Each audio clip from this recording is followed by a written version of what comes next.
We're on our way to interview Britain's most tattooed man again, part 2. Let's go.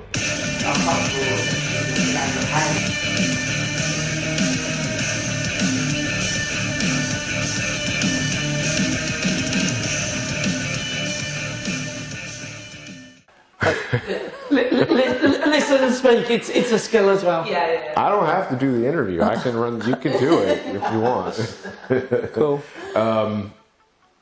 Well, we're glad to be back. How long ago was it that we met with you? Because we came to your place last time. Yeah, I've been there 18 years. But it wasn't 18 years ago. I'd remember it being about that far. I think it was like 5 years ago, maybe 6. Yeah, it was 6 or 7 maybe. It's been a while. What have you been up to? I haven't talked to you in most So of that time. life is colourful, always. Adding ink to my body, removing ink from my body, putting more ink on where ink used to be. You know, it's Britain's most tattooed man. So I think we kind of touched on this last time. What's the difference between being Britain and the UK's most, or is there somebody else? No, so there's an island's most tattooed man. So like Great Britain, right? Yeah, so like UK's most tattooed man. So I think it's just a title that the media kind of adopt and give to people. I think there was a senior guy who I've done a documentary with, Keith Gordon, that had the title for a period of time, and then they gave it back to me. So I think it's just a media circulation. I don't think there's actually a measurement on how, let's say, you're 95% covered, you're 100% covered. I think Diamond, the New Zealand guy that was based here for a while, he's the most tattooed guy in the world, like with like 300% technically, 3 layers of ink. So until you get to that, which, hello, yeah, we've started the next layer, the next journey of evolution. Wow, what was the reason for that? The all black. So blackout is a thing that one of my first ever artists told me if I'd done it, I would have saved a lot of money back in the day.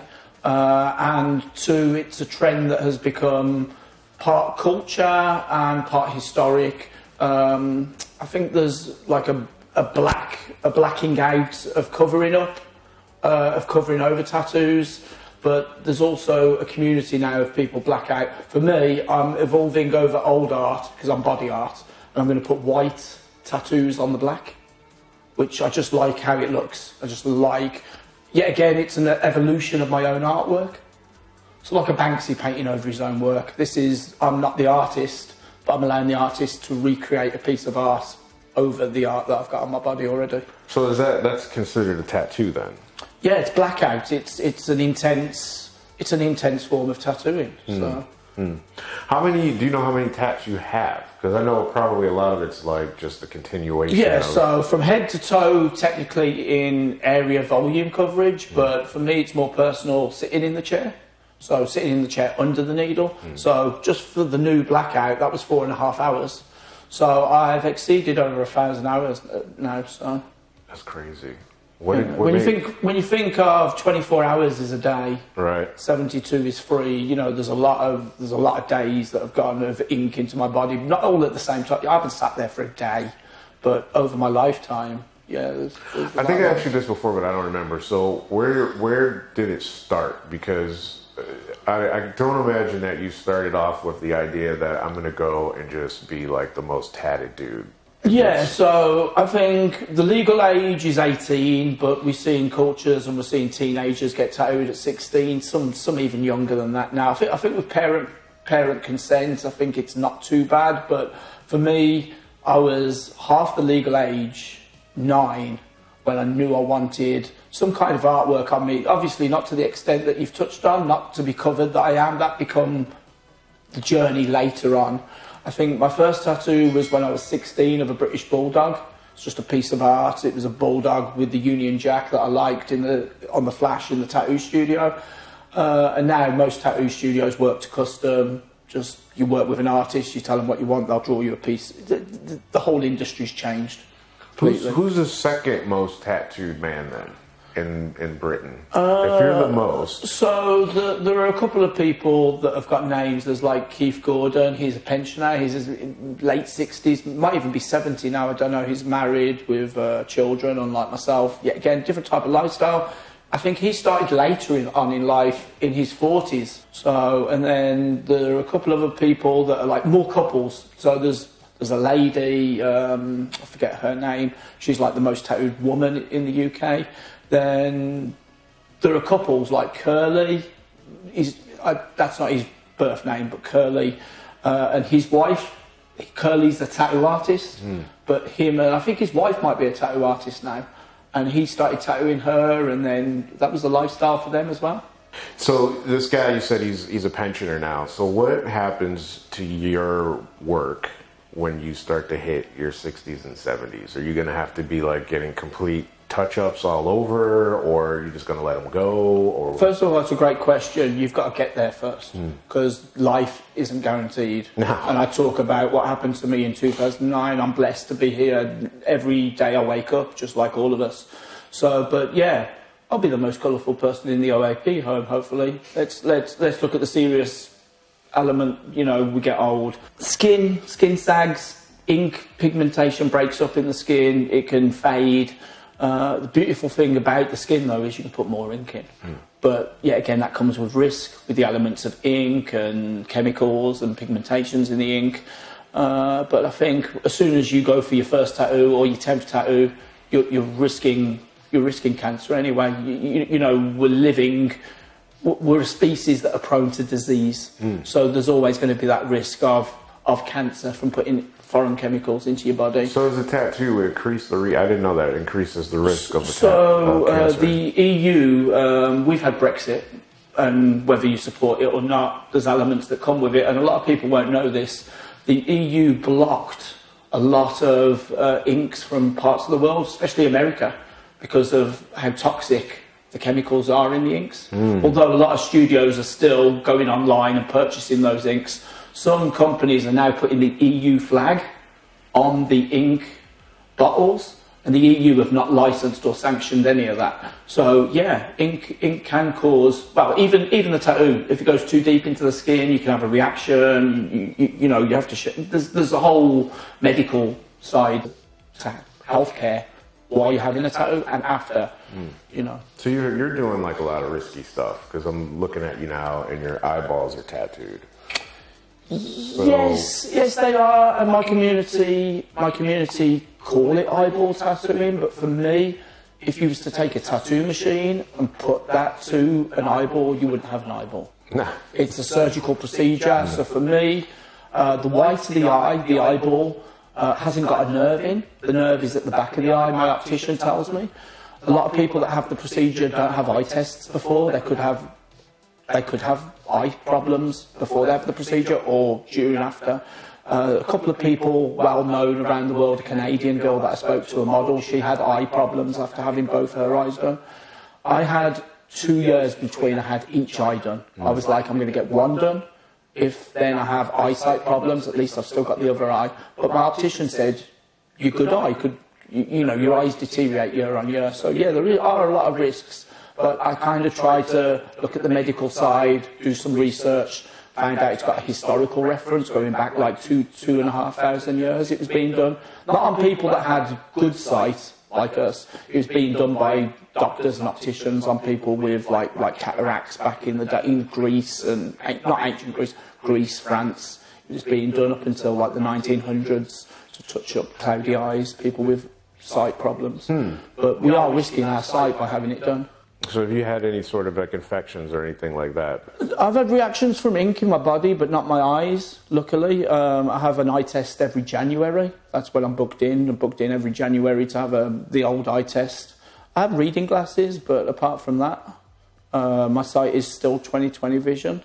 For 43, my sight's better than my optician's. That's not bad. What are you doing like with your life? I've touched on what happens when you get older. So do you work, or are you doing like extreme stuff? Because Yeah, so I understand where you're coming from. As you get older, limited capacity. I'm not popping up in Downton Abbey or EastEnders weekly, but I still got like my luck has opened doors in the acting world. I'm registered with some agencies that get me like publication photo shoots. There's media work. Sometimes I'm called on to like television to do debating about whether it's like the affairs going on in the world or mostly tattoos, funny enough, because of who I am. But generally, acting is somewhere that I'm at. Is a big thing that I do. What kind of acting? So I'm retired from professional wrestling, unfortunately, because what happened to me when I was stabbed in 2009. But I'd love to get back into that world. I've got a lot of friends in that world, all around the world. But yeah, TV, film. Cropped up in the spin-off of Harry Potter, Fantastic Beasts, Where to Find Them. Unfortunately, my friends don't believe me because I'm in a deleted scene.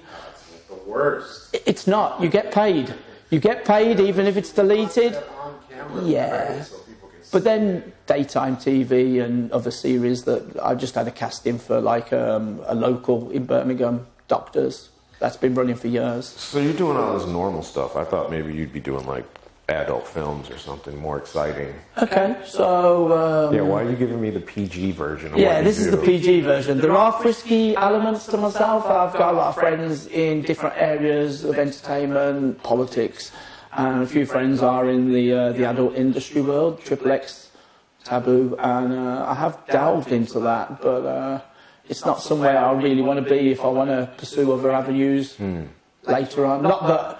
You know, once there was a black man in the White House, no pun or racism there. I'm not saying let's put a multicoloured man in number 10, but, you know, you need to have some kind of serious angle if you've got... Even as a councillor, maybe, if I decided to run for local elections. You should have done the porn first, then got all the ink, because then they wouldn't have recognized you. No, but no, I would have been like Clark Kent, Superman. I'm sure they would have known. You were talking politics before. Is that something that you I know you talk a lot of political stuff. Yeah, I've always had an interest. I think going back to my working days when I was like collar, tie, very officey, like my managers would talk about what's going on in the world, politics and stuff. I kind of took an interest, and you can't get away from it, whether you like it or not, or you vote or you don't vote. It runs the world, unfortunately, you know. And yeah, it's something that over the years I've took more of an interest in, and I've made some contacts, some useful contacts. Like my MP now, Labour MP, she's helped me over the most silly, ridiculous things. Like I'm fighting HSBC at the moment. Tell us about that, because I was reading about it on your Instagram. So big finance. So you've got to open a bank account, prove who you are, so you're not like a foreign entity, you're money laundering, etc. So I've got my passport, which I had to fight the government for over my name, my provisional driving licence, which has expired now, never got around to driving properly. That had my full legal name on. My passport now has 2 names on, an abbreviation of the 11 words that is my name. So that causes a problem when you're uploading documentation. When you're doing face-to-face with branch management, like the managers that be in bank branches, and you're trying to switch from one bank to another, where the bank has opened you an account and seen all the proof, and someone is looking at your passport and everything, but they're saying, we can't open you a bank because of our protocol and our policy. I had to draft my MP in to say, no, you've got to open him an account. This person is who he says he is, his passport is legit.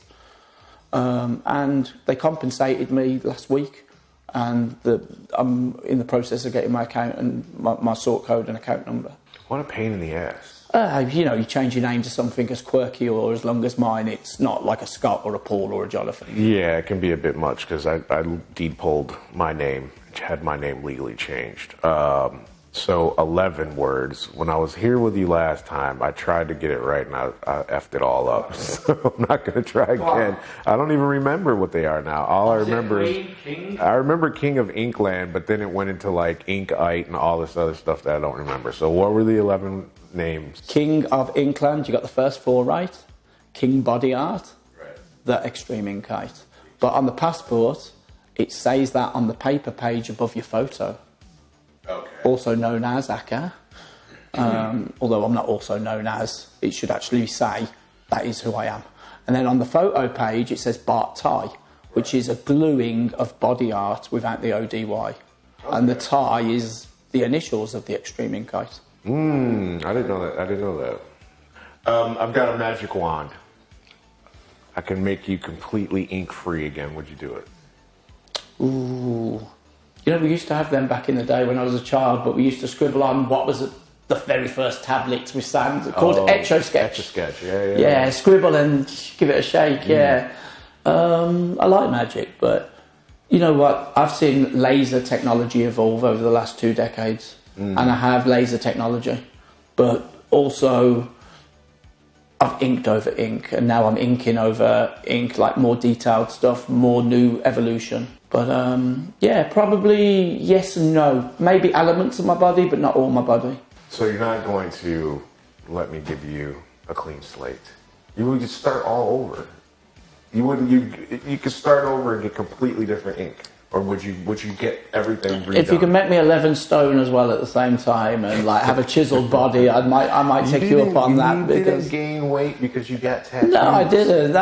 But lifestyle. It's the ink stretches and different thing. I think it's part of my journey, where I was, how I become, and everything. And now I'm evolving different. So it's a nice thought, but I think the afterthought is I am where I am. So. Right. With regards to doing like wrestling again, because I was thinking about this. I know someone who's in adult film and she does wrestling.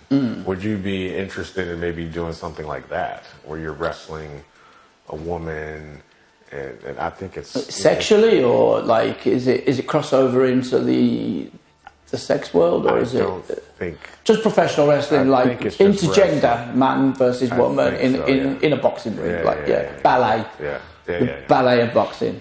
Yeah. So I've heard it called all things over the years. Even Chris Jericho once someone said, "Oh, it's fake," and he responded with something so harsh it was hilarious.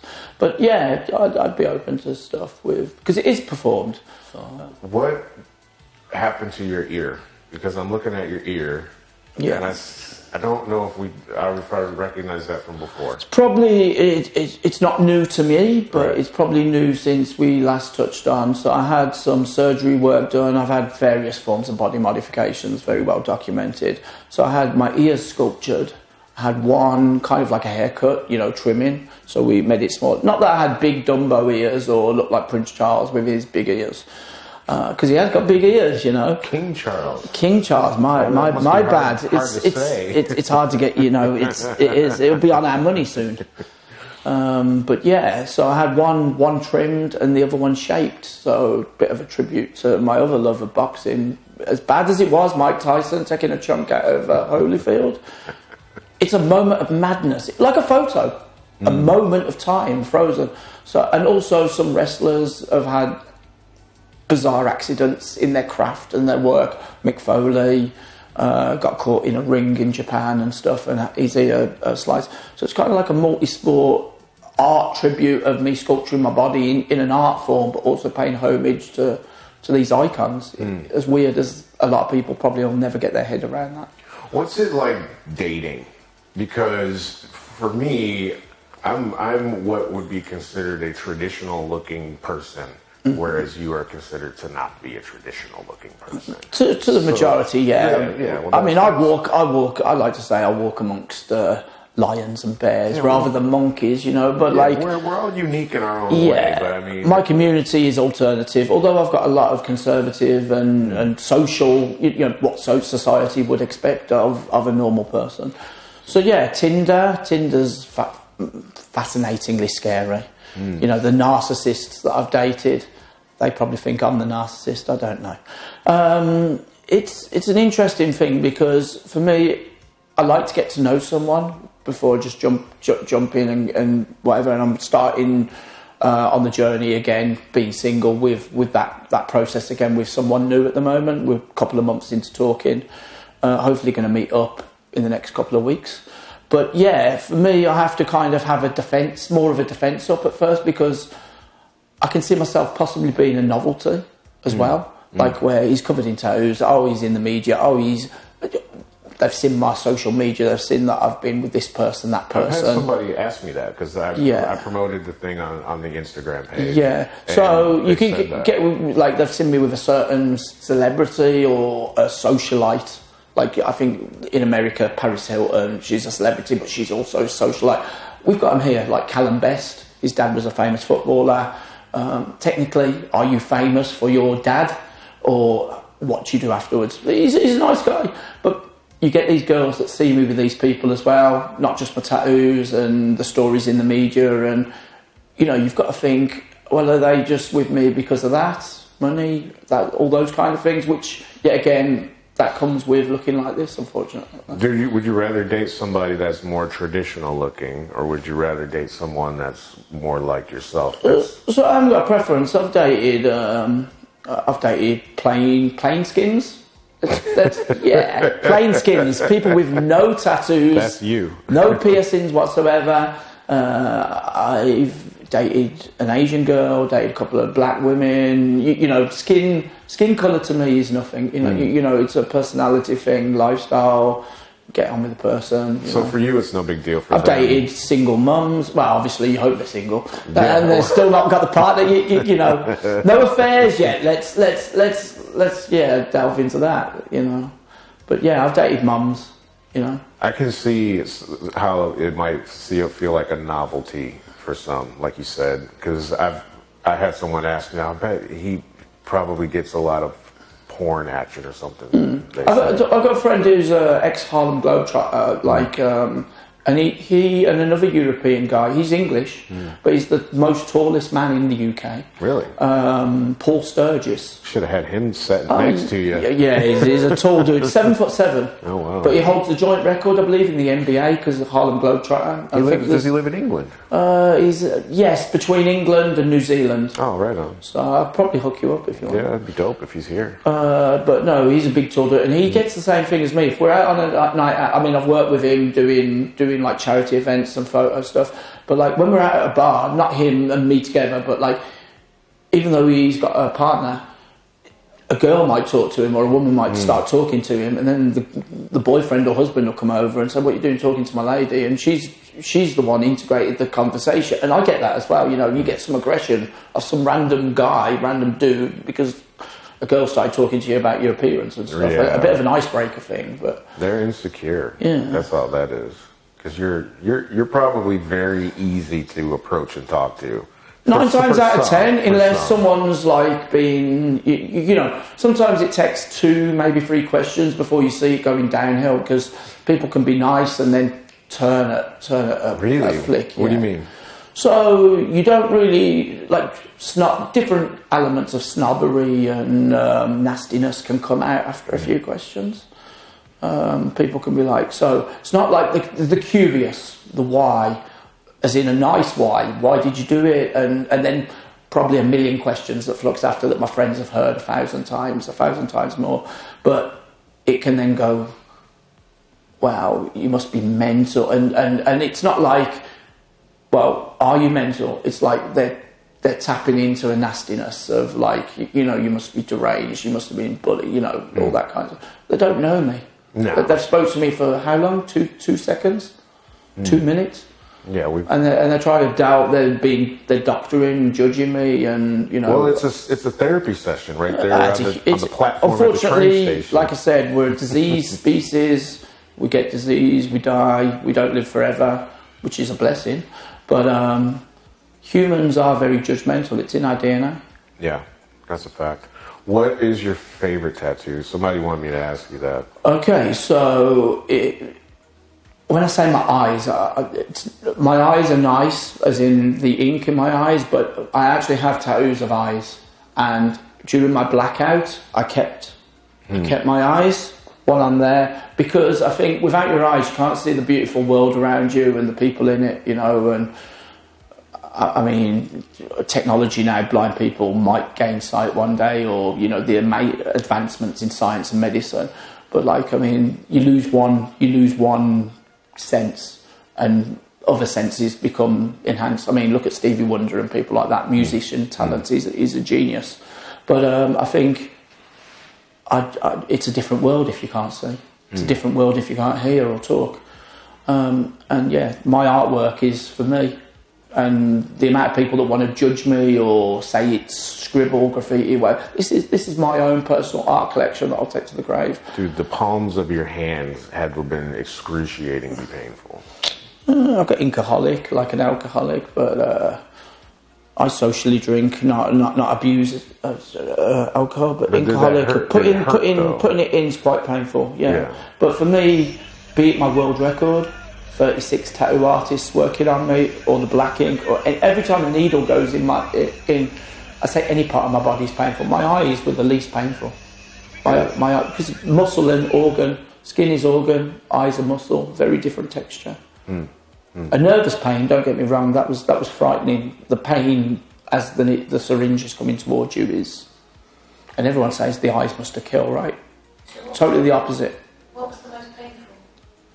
My world record, which was 36 tattoo artists working on my body, every angle me, they were around me, they were under me, they were over me as I was in a harness. That was brutal.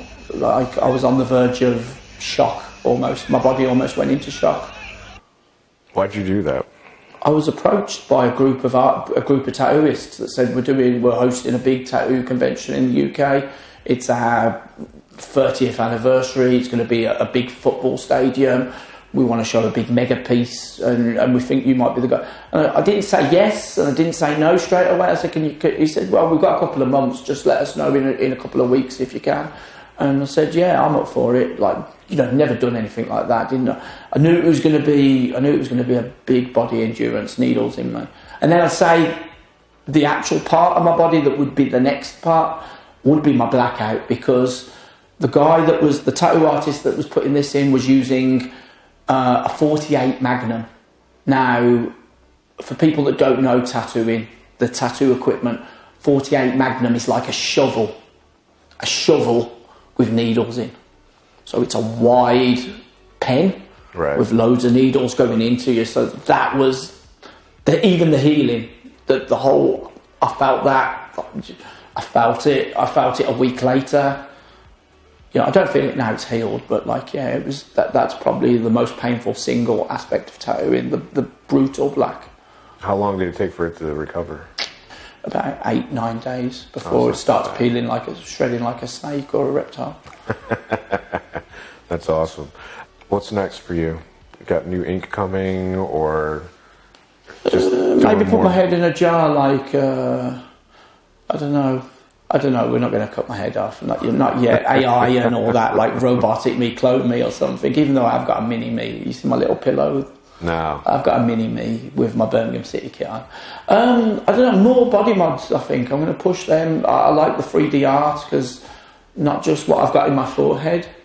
Some people say it's a button, some people say it's a bullet. I get the Illuminati. It does kind of have that effect, especially when I unscrew it. It does look like the Illuminati.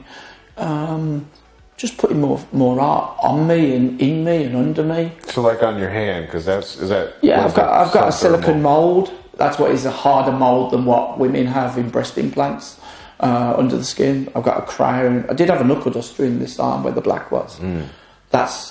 You might have seen a news article where I almost lost my arm because of that. It started to not reject, but started to break through the skin. And we're kind of close to that now. The skin has got so thin. These things are meant to be like you take to the grave with you, because once they're in, they're normally in for your life. And if you're in a coffin, if someone was to bring you up, they're normally in with your bones, basically. But sometimes they have to come out, because sometimes they can rip through the skin. Wow. I've got a skull in my chest, a man with 2 skulls. But you don't hear that often. No. I have a skull in my chest, because for me that's again, I go back to ethnicity, size of people. Doesn't matter how tall you are, how fat you are, thin, like whatever sexual gender you are. Underneath we're all the same, right? Technically. Fact. So my skull, skeleton, that's got meaning, just like a lot of my artwork on me. Dope. Excellent. Where can people reach you via social media if they want to book you or anything like that? Yeah, so I've got Twitter, which is King_body art, King Body Art, but underscore after each word. My Instagram is King of Inkland 79. 79 is the year I was born, in the 1900s. And on YouTube, I haven't uploaded recently, but I'm King Body Art 2, I believe. There's not a King Body Art 1, you're looking at him. And my TikTok is Tattooed Tory. But just to let people know, I'm not a Tory. Why call yourself Tattooed Tory if you're not Tory? It goes hand in hand with my sense of humour and serious side, I suppose. I like to discombobulate people. It flows better than tattoo. What's the other? Tattooed Rambler, because for the obvious reason I'm covered in the goddamn tattoos and I ramble on and on. So it's all good. It's all good. King of Inkland, thanks for joining me today. Brilliant. Appreciate the time. Thanks for having me. Yeah, absolutely. Do you have any other questions? You had all these great questions earlier. And now you got nothing. But you know what? When the bottom had come up, I knew that was coming, so that's why I brought that up. Yeah. But if you want the pie trick, because you probably get some close-ups as well. Yeah, I'm going to take some stuff real quick and then get out of your face. So. Do you do all the designs yourself? No, I can't draw unless we have a game of hangman and you'll see how good my stick people are. I can't draw. You just say what you want? Pretty much so, yeah. Or back in the day, tattoo studios, there are still some old school where you take a magazine with most people get a picture off the internet, and that's a tattooist's worst nightmare with a phone. If I was a tattoo artist, I'd hate it. You know, people that work with the picture go, how much for this? Or do you want it on your back, or do you want it on your right? How big do you want it? That depends on your price, etc. You know, I'm not a tattoo, so it's like seeing pictures and stuff. It's like I kind of know what I want or something. Or back, the tattoo studios used to have pictures all over and now a lot of them are more modern, and you have a consultation. Like definitely with the big, well-known, like Bondi Ink and LA Ink and stuff. Bondi Ink's lovely. I was out in Australia a few years ago. That was really nice studio, clean, overlooking the ocean as well. On the other side, you know, these studios, some of them are fantastic, and then you've got some divey ones, but like back in the day when I first started, there were pictures all over the walls, and you'd just be like, oh, there's the British, oh, I like that, and then could I have that please? How big do you want it? And they'd have to draw it, and you'd have to wait about an hour for them to draw it. And now there's a photocopying machine that these lazy ones just do on they print it out and then slap it on you, and then it's the tattoos off. Stenciled. And but that saves a lot of time as well. You know, that's another element of the industry that, from a tattooist point, that's advanced and helps them. Also helps the customer. You're not waiting around for ages for them to draw it up. I think you're going to probably see a lot more advances with AI, because you're going to be able to say, draw me this with that. Yeah, I've seen robot arms doing certain things, and then also the printable foods and stuff. I was on a train with a totally different connection, but I was on a train about 18 months ago. I can't remember. I was going up Yorkshire somewhere, and there was an American lady and a European guy, and they were on a phone thing. And I think it was good signal because I heard bits. And they were talking about printable foods and stuff, you know. I think the printer prints some of the food and then cooks. It's got like a little prints food. I think we're going that way. Star Trek. Star Trek. But you're right, with AI and technology and laser. Like I say, I've seen the advancement in laser removal technology. Wow.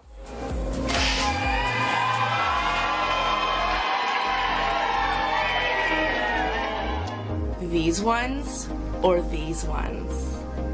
Saw an episode of Intervention. And I know I'm fine. Illinois, Mr. Robert Bobby McNeely. He is going to join us tonight. Hi everyone, welcome to the show. My name is Elaine Zhang, and today I am here with Eli Seal, documentary filmmaker. I need more. Welcome to The Only Way is Linda. Today I have a really special guest here.